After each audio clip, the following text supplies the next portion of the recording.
Apa kabar pemirsa TVR Parlemen dimanapun Anda berada? Berjumpa lagi dalam program TVR 17 bersama saya Elisa Purba. Pemirsa, tepat pukul 17 waktu Indonesia Barat, kami hadirkan kepada Anda sejumlah informasi paling baru dan menarik seputar kinerja dan kegiatan DPR RI yang telah disajikan oleh redaksi TVR Parlemen. Dan pemirsa, inilah TVR 17 selengkapnya.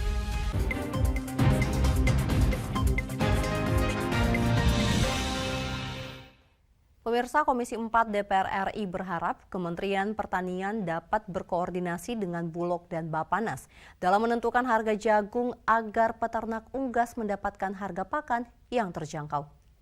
Kepada Komisi 4 DPR RI, Perhimpunan Insan Perunggasan Rakyat Indonesia mengeluhkan naiknya harga jagung menjadi Rp6.400 hingga Rp6.500 per kilogram dari harga acuan pembelian jagung Rp5.000 per kilogram. Anggota Komisi 4 DPR RI meminta pemerintah mengevaluasi kebijakan harga jagung karena berdampak pada naiknya harga pakan untuk ternak unggas dan kesejahteraan para peternak unggas di Indonesia. Muhammad Syafruddin menyampaikan permasalahan suplai jagung khususnya jagung kering yang digunakan untuk produksi pakan ternak seharusnya bisa diselesaikan dengan membuat tempat pengeringan jagung di daerah-daerah yang memiliki produksi jagung berlebih. Hal itu diharapkan bisa menstabilkan suplai dan harga jagung untuk pakan ternak unggas. Di mana posisi kekurangan itu? Sementara kan di Indonesia ini banyak sekali ya tanaman jagung yang berlebihan. Harusnya memang kontrayer itu tidak hanya berpusat di Jawa, karena kan jumlah penduduk Jawa ini sangat besar sekali. Jadi semua makan ayam, makan telur.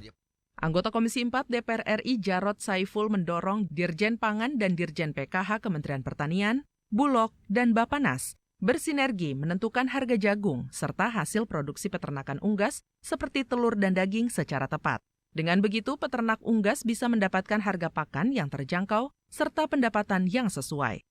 Untuk mengecek sehingga bisa menstabilkan harga jagung. Harusnya harga jagung itu di tingkat petani Rp5.000. Di lain sisi terjadi penurunan dari harga telur dan harga daging. Sehingga peternak unggas ini menjerit. Ferdian dan Teddy, TVR Parlemen melaporkan. Pemirsa, Komisi 11 DPR RI berharap penyertaan modal negara yang diberikan kepada BUMN dapat dimaksimalkan untuk menghasilkan dividen kepada negara. Kementerian Keuangan mengusulkan PMN Rp28,16 triliun untuk 3 BUMN yang dilakukan pada kuartal pertama tahun 2024. Salah satunya Bahana Pembinaan Usaha Indonesia atau BPUI mendapat Rp3,55 triliun. Anggota Komisi 11 DPR RI memberikan catatan pada BPUI lebih berhati-hati mengelola dana PMN agar tidak bergantung pada PMN dan tidak membebani APBN. Dalam RDP dengan Komisi 11 DPR RI, BPUI melalui Indonesia Financial Group atau IFG Life akan melakukan penyelesaian permasalahan polis Jiwasraya dengan skema restrukturisasi, ball-in, dan transfer polis dengan kebutuhan pendanaan Rp8,1 triliun. Oleh karena itu, BPUI mengajukan permohonan PMN pada tahun anggaran 2024. Menanggapi hal tersebut, Vera Febianti mendukung permohonan PMN untuk penyehatan Jiwasraya. Bagaimana ke depannya jangan sampai ada lagi kasus Jiwasraya. Nah, ini bagaimana penguatan organisasi ataupun perusahaan IFG ini harus betul-betul dicermati dan dana yang ditempatkan oleh IFG ini betul-betul sesuai dengan tepat sasaran, karena kan BPU itu sudah melakukan holdingisasi dari beberapa perusahaan asuransi untuk memperkuat cadangan mereka. Jadi ke depannya harus lebih hati-hati, tapi karena semangatnya mereka untuk pengembangan usaha dan ada kontribusi ke depannya untuk pembayaran dividen. Vera Febianti berharap di tahun 2024 PT BPUI tidak lagi mengajukan PMN karena sangat membebani APBN. Sebaliknya, BPUI diharapkan bisa berkontribusi lebih konkret dalam bentuk dividen kepada negara. Halim dan Edo, TVR Parlemen melaporkan. Sekretaris Jenderal DPR RI Indra Iskandar berharap seluruh pihak yang berwenang dalam pembangunan komplek parlemen di IKN dapat menyusun berbagai skenario persiapan sebagai langkah awal DPR RI dalam mendukung perpindahan ibu kota negara. Mulai tahun 2024, sebagian ASN dari berbagai kementerian lembaga mulai pindah ke Ibu Kota Nusantara atau IKN. Sebagai bentuk persiapan, Sekretariat Jenderal DPR RI meninjau langsung lokasi IKN dan bertemu pihak otorita IKN, membahas berbagai hal teknis yang dibutuhkan dalam membangun kompleks parlemen nantinya. Sekretaris Jenderal DPR RI Indra Iskandar menyampaikan beberapa catatan terkait persiapan pembangunan kompleks parlemen di IKN. Sarana prasarana dan keamanan anggota dewan dalam menjalankan tugasnya menjadi fokus utama yang harus dirancang secara matang. Untuk itu, para pihak yang berwenang dengan pembangunan tersebut diharapkan menyusun berbagai skenario persiapan. Terhadap konsep tata ruang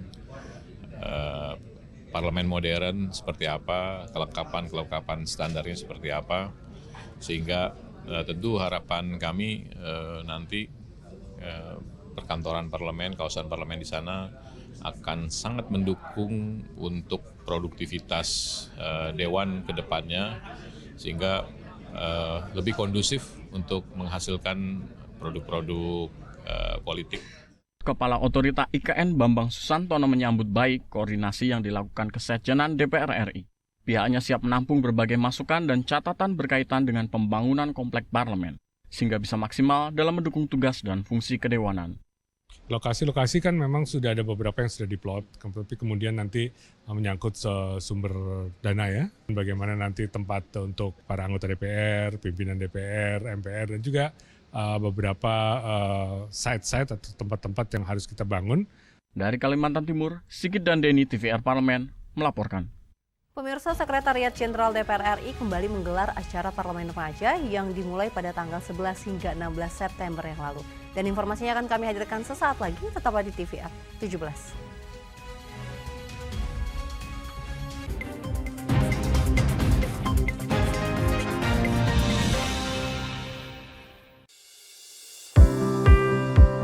Mengenal tugas dan fungsi DPR RI. Dewan Perwakilan Rakyat atau DPR adalah lembaga negara yang mewakili aspirasi rakyat. Kehadiran DPR RI merupakan salah satu bukti bahwa Indonesia merupakan negara demokrasi. Sebagai salah satu lembaga perwakilan rakyat, apa saja tugas dan fungsi yang diemban DPR RI? Berdasarkan pasal 20A ayat 1 Undang-Undang Dasar 1945, DPR memiliki 3 fungsi, yakni fungsi legislasi, anggaran, dan pengawasan. Tugas dan wewenang DPR berbeda untuk setiap fungsinya. Yang pertama, fungsi legislasi. Menyusun program legislasi nasional atau prolegnas, menyusun dan membahas rancangan undang-undang, menerima rancangan undang-undang yang diajukan oleh DPD, membahas rancangan undang-undang yang diusulkan oleh Presiden ataupun DPD, menetapkan undang-undang bersama dengan Presiden, menyetujui atau tidak menyetujui peraturan pemerintah pengganti undang-undang yang diajukan oleh Presiden untuk ditetapkan menjadi undang-undang.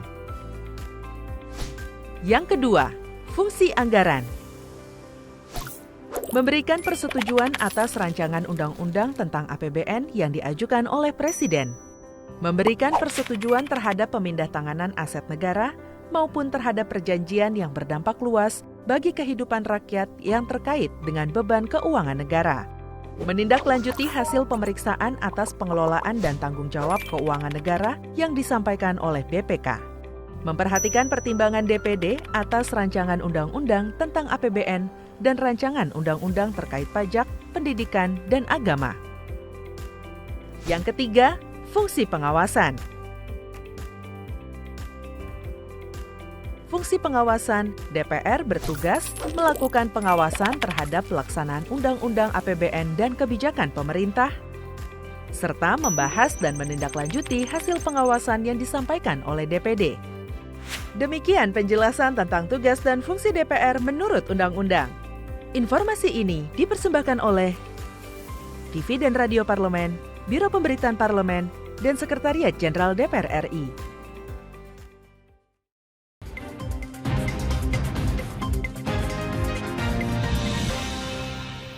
Anda kembali menyaksikan TVR 17. Pemirsa, gelaran Parlemen Remaja tahun ini mengambil tema Remaja Kenal Hukum, Taat Aturan, serta Masyarakat Aman. DPR RI berharap dengan adanya kegiatan Parlemen Remaja ini dapat mensosialisasikan peran dan fungsi DPR RI serta memberikan pemahaman mengenai proses pembuatan kebijakan publik di Parlemen. Dan pemirsa, mari kita simak informasi selengkapnya yang telah dihimpun oleh tim redaksi TVR Parlemen dalam segmen Editorial Parlemen berikut ini.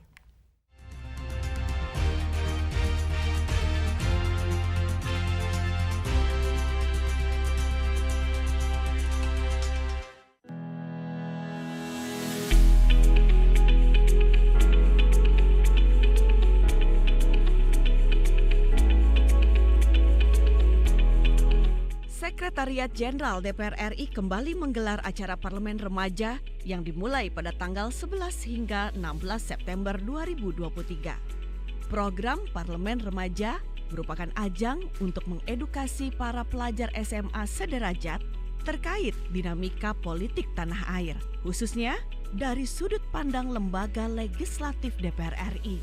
Secara tidak langsung, program ini sejalan dengan agenda besar pemerintah untuk memaksimalkan bonus demografi di Indonesia, yaitu tercetaknya generasi unggul yang produktif dan berwawasan politik. Tahun ini ada 9.996 akun yang mendaftar untuk menjadi peserta Parlemen Remaja. Setelah proses seleksi, terpilih 134 siswa-siswi yang berasal dari 80 daerah pemilihan di Indonesia. Gelaran Parlemen Remaja tahun 2023 mengambil tema Remaja Kenal Hukum, Taat Aturan, serta Masyarakat Aman. Tema itu berkaitan dengan upaya edukasi hukum kepada remaja. Sekretaris Jenderal DPR RI Indra Iskandar mengatakan, generasi remaja perlu lebih mengenal hukum, sehingga di masa depan dapat tercipta lingkungan masyarakat yang lebih taat aturan. Sekarang ini remaja ini sangat banyak tantangan-tantangan dalam lingkungan, dalam sekolah dan lain sebagainya yang seringkali remaja ini berbenturan dengan masalah-masalah hukum. Mereka ada untuk menjadikan hukum itu sebagai sesuatu yang harus dipatuhi. Melihat dinamika dan kebutuhan pembaharuan hukum pidana di Indonesia, maka DPR RI mengajak siswa-siswi berperan serta dalam simulasi proses pembentukan kebijakan terkait hukum pidana. Anggota Komisi 3 DPR RI, Taufik Basari, turut menjadi narasumber untuk menjelaskan substansi Undang-Undang KUHP baru, di mana di dalamnya termuat paradigma korektif, rehabilitatif, dan restoratif yang mengedepankan perlindungan korban kejahatan. Dengan paradigma yang baru, yaitu korektif, rehabilitatif, dan restoratif, sehingga kekhawatiran masyarakat bahwa KUHP kita akan menjadi KUHP yang eksesif, yang represif, yang mudah mengkriminalisasi, jika kemudian diimplementasikan dengan nafas paradigma baru yang ada di buku 1, kita harapkan itu tidak terjadi. Tapi kuncinya tetap ada di sosialisasi. Sejumlah rangkaian kegiatan harus dilalui para peserta Parlemen Remaja, mulai dari simulasi rapat hingga merasakan aksi kunjungan kerja khas anggota dewan. Tahapan kegiatan itu dilakukan dengan tujuan para generasi muda memahami lika-liku anggota DPR dalam memperjuangkan aspirasi rakyat. Sejumlah anggota dewan pun menyambut positif kegiatan Parlemen Remaja. Kegiatan ini dinilai efektif untuk memasyarakatkan peran dan fungsi DPR serta memberikan pemahaman proses pembuatan kebijakan publik di parlemen. Harapan saya dengan adanya kegiatan seperti ini langsung disimulasikan bagaimana bersidang. Mereka tahulah lebih persis, lebih tahu, lebih dalam mengenai kegiatan-kegiatan parlemen. Kita bicara kemiskinan, pendidikan, tentang apapun Indonesia, kenyataannya harus melalui jalur politik. Harus ini yang mereka pahami. Tentu kegiatan ini sangat-sangat bermanfaat. Saya sih berharap ini bisa lebih besar lagi, karena tadi kan ada 134 peserta ya, sementara yang mendaftar juga puluhan ribu. Artinya di sana ada antusias mereka yang juga harus kita berikan peluang ke depannya. Di Senayan, Jakarta, para peserta parlemen remaja dibekali pengalaman simulasi sidang DPR hingga rapat paripurna. Parlemen remaja ini diharapkan dapat mengajarkan pentingnya berdemokrasi di Indonesia.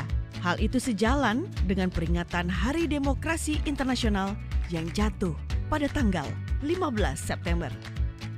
Tim Liputan TVR Parlemen melaporkan.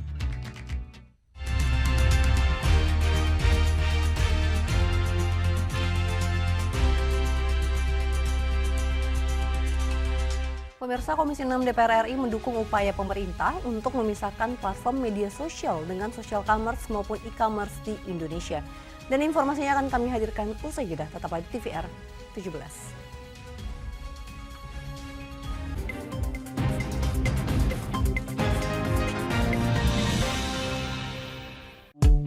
DPR RI memiliki fungsi diplomasi dalam menjalankan politik luar negeri sesuai dengan pasal 116 Undang-Undang MD3. Kontribusi aktif BKSAP DPR RI memainkan peranan penting dalam memenangkan persaingan global melalui IPU, IPA, IPPF, IPA, dan PUIK.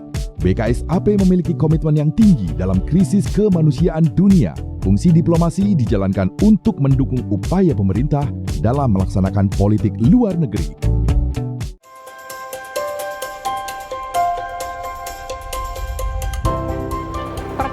Dalam sejarah Indonesia, tahun 2024 kita mengadakan pemilu serentak, legislatif dan eksekutif baik di tingkat pusat maupun daerah. Catat waktunya, Rabu 14 Februari 2024. Untuk pemilihan legislatif, Anda akan memilih anggota DPD, anggota DPR, anggota DPRD Provinsi, dan anggota DPRD Kabupaten atau Kota. Selain pemilu legislatif, Anda juga akan memilih presiden dan wakil presiden loh pemirsa. Di bulan November, tepatnya Rabu 27 November 2024, juga akan diadakan pemilihan kepala daerah atau pilkada serentak. Dalam pilkada nanti, Anda akan memilih gubernur dan wakil gubernur, bupati dan wakil bupati, serta wali kota dan wakil wali kota. Nah, pemirsa sudah tahu kan waktunya? Kini saatnya Anda untuk mempersiapkan diri. Kenali calon-calon wakil rakyat dan pemimpin Anda dengan baik.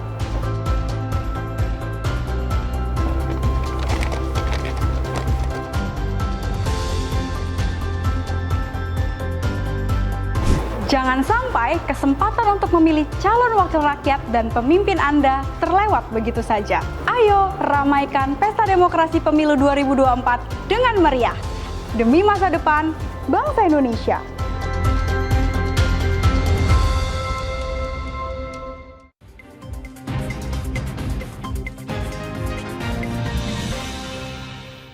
Kembali di TVR 17, pemirsa, Direktur Bisnis dan Pemasaran Smesco Indonesia, Wianto Rahmada mengungkapkan gempuran produk impor yang dijual dengan harga sangat murah di loka pasar dan social commerce ini berpotensi membuat pelaku usaha mikro kecil menengah atau UMKM mengalami kebangkrutan.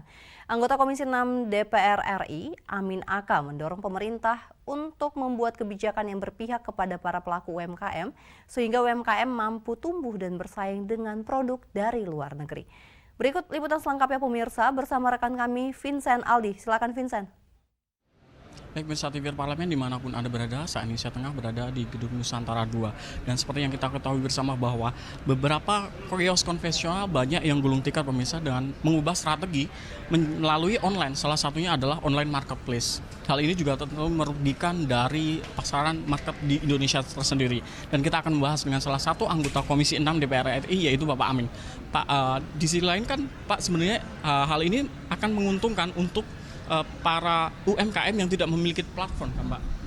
Iya, ini masalah yang sudah saya sampaikan ke pemerintah, khususnya bahkan awal sekali lewat instruksi di rapat paripurna dulu ya, bahwa kehadiran marketplace atau media-media online ini di satu sisi kan memang tidak bisa kita tolak ya berkah, tapi kan bagi UMKM ini menghadapi persaingan yang tidak mudah, khususnya Pertama terkait dengan kualitas produk, yang kedua terkait dengan soal harga.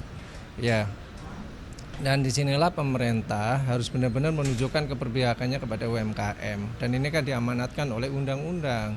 Ya, jangan sampai UMKM kita harus bersaing dengan pemain-pemain besar internasional yang memang sudah mereka maju duluan, bahkan mereka adalah dari asing gitu ya. Lalu bangsa kita ini menjadi pasar, lalu UMKM kita tidak mampu bersaing dengan mereka, akhirnya mati. Nah, di sini pemerintah, karena pemerintah itu punya kewenangan, pemerintah itu punya sumber daya, pemerintah punya teknologi, pemerintah punya anggaran, pemerintah juga punya aparat, ya bisa membuat kebijakan-kebijakan yang benar-benar berpihak pada UMKM kita. Jadi memang ini harus komprehensif penanganannya, sehingga UMKM kita tetap eksis, bukan sekedar eksis tapi juga bertumbuh dan mampu bersaing. Minimalnya sekali adalah ya mereka bisa eksis di negeri kita sendiri begitu. Itu minimalnya sekali. Syukur kalau produk-produk mereka bisa diikutkan melalui kerjasama dengan pengusaha-pengusaha besar untuk diekspor ke luar negeri. Itu. Oke Pak, dalam hal persaingan ya Pak, bagaimana DPR RI juga untuk memperkuat UMKM untuk dalam persaingannya sendiri Pak? Ya, jadi kan ini sebetulnya ranah kebijakan ya. Yang paling penting itu bicara soal kebijakan, dan kebijakan itu harus merupakan manifestasi dari keberpihakan. Sebagaimana saya katakan tadi, kita DPR RI kan fungsinya 3 ya, fungsi legislasi, fungsi budgeting, dan juga fungsi pengawasan. Kita ini dijalankan dengan sebaik-baiknya. Ya, bagaimana pemerintah harus benar-benar buat kebijakan yang berpihak pada UMKM. Yang kedua juga soal anggaran juga harus didukung dengan anggaran yang mumpuni, dan kita akan mengawasi dalam membuat kebijakan-kebijakan itu, dan juga membuat anggaran. Itu kan harus tetap bermitra dengan Komisi 6 ya, dengan DPR RI. Kami selalu mengkritisi ini dan mengawal ini agar sekali lagi UMKM kita tetap eksis. Bahkan kami minta data ya. Sering kalau kita bermitra dengan rapat dengar pendapat atau rapat kerja dengan mitra, kita tanyakan kepada mitra itu kita, ya sesungguhnya melalui Kementerian Bapak misalnya, berapa sih UMKM yang tahun ini sudah dinaik kelaskan gitu ya, naik level gitu loh. Ya, berapa yang dari mereka yang sudah difasilitasi bekerja sama, berkolaborasi dengan pengusaha besar sehingga produk-produk mereka bisa diekspor begitu. Kita tanyakan, bahkan kalau perlu jangan hanya kerjasama jangka pendek tapi juga jangka panjang. Nah, ini memang ranahnya eksekutif ya. Kita legislatif ya hanya bisa tadi mendukung melalui kebijakannya bagaimana, kemudian anggarannya bagaimana, dan yang ketiga kita melaksanakan fungsi pengawasan. Yang punya perangkat, yang punya kewenangan, yang punya mengelola anggaran dan sebagainya itu kan eksekutif ya. Jadi kita ngawasi itu ya, dan mengkritisi kalau justru yang terjadi UMKM kita tidak bisa eksis di negeri kita sendiri gitu ya. Siap, terima kasih banyak ya, Bapak atas kesempatan dan selamat bekerja kembali Bapak. Baik pemirsa, demikianlah wawancara saya dengan salah satu anggota Komisi 6 DPR RI, yaitu Bapak Amin, yang dimana DPR RI menekankan untuk pemerintah untuk membuat regulasi yang mengedepankan dari UMKM untuk dapat bersaing di kancah nasional maupun internasional. Terima kasih atas perhatiannya pemirsa, dan kembali ke studio. Baik, terima kasih rekan Vincent, dan selanjutnya pemirsa, apa saja yang menjadi topik perbincangan di media online pada hari ini? Usai jeda tetaplah di TVR 17.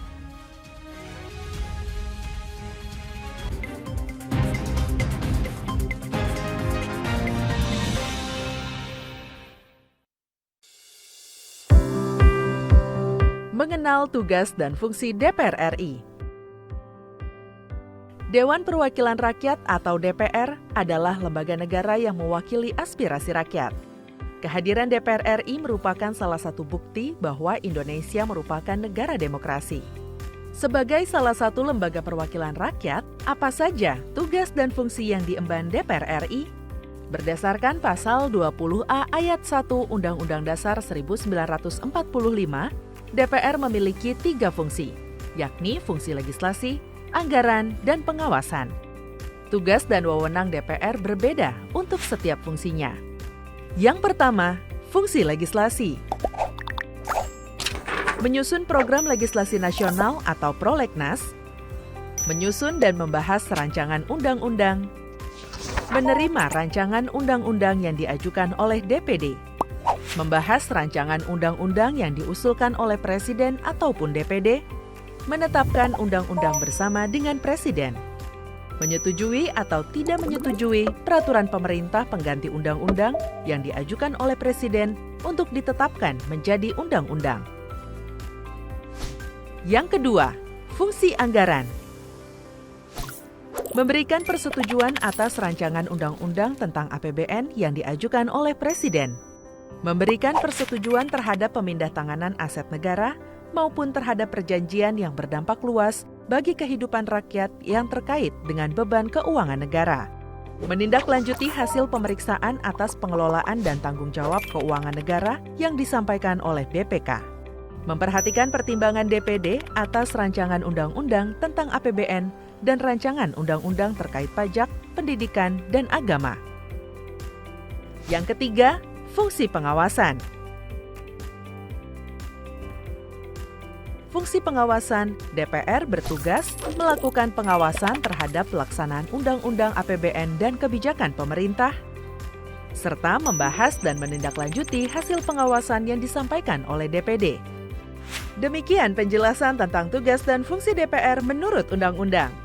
Informasi ini dipersembahkan oleh TV dan Radio Parlemen, Biro Pemberitaan Parlemen, dan Sekretariat Jenderal DPR RI.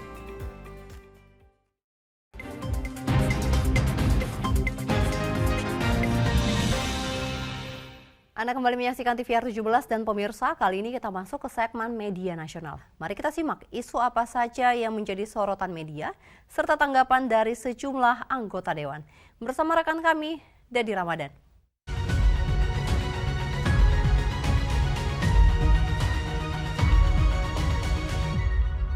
Baik, terima kasih Elisa. Pemirsa, mari kita simak isu apa saja menjadi perbincangan di headline di media online. Yang pertama itu ada terkait menjadi headline di media online adalah DPR RI yang meminta polisi segera usut sebab kebakaran Museum Nasional.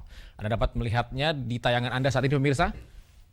Ada tanggapan dari anggota DPR RI, Putu Supatmarudana, yang meminta aparat kepolisian segera memastikan penyebab terjadinya kebakaran yang terjadi di Museum Nasional.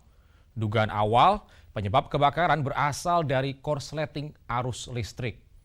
Putu mendorong pemerintah pusat dan pemerintah daerah memberikan perhatian dan perlindungan lebih intensif terhadap keberadaan gedung dan koleksi dari sekitar 500 museum di Indonesia, terutama asuransi atas keselamatan gedung dan benda koleksinya terhadap berbagai kejadian yang merugikan. Putu yang juga selaku Ketua Asosiasi Museum Indonesia ini berharap agar ruang lingkup pengaturan pengelolaan museum di Indonesia segera diatur secara komprehensif oleh pemerintah. Dan kita beralih ke informasi selanjutnya, pemirsa. Di sini media online, yaitu terkait Wakil Ketua DPR RI yang mengatakan masyarakat harus terlibat dalam pembangunan. Anda dapat melihatnya dalam layar kaca Anda saat ini, pemirsa. Ada tanggapan dari Wakil Ketua DPR RI Rahmat Gobel yang mengingatkan bahwa masyarakat harus terlibat dan dilibatkan dalam pembangunan sehingga tidak hanya menjadi penonton. Pembangunan merupakan upaya membangun masyarakat ke arah perbaikan dan kemajuan di segala bidang secara sistematis dan terencana. Oleh karena itu, pembangunan harus menyertakan masyarakat dan salah satu bentuk yang paling sederhana yaitu menjadikan masyarakat setempat sebagai tenaga kerja dalam kegiatan pembangunan. Selain itu, Gobel juga menjelaskan sosialisasi program JKN adalah bagian dari upaya menyiapkan sumber daya manusia agar dapat terlibat secara optimal dalam pembangunan. Pemirsa, itu tadi headline di media online pada hari ini terkait DPR RI yang meminta polisi segera usut sebab kebakaran Museum Nasional, serta Wakil Ketua DPR RI yang mengatakan masyarakat harus terlibat dalam pembangunan. Saya Dedi Ramadan, kembali ke rekan Elisa.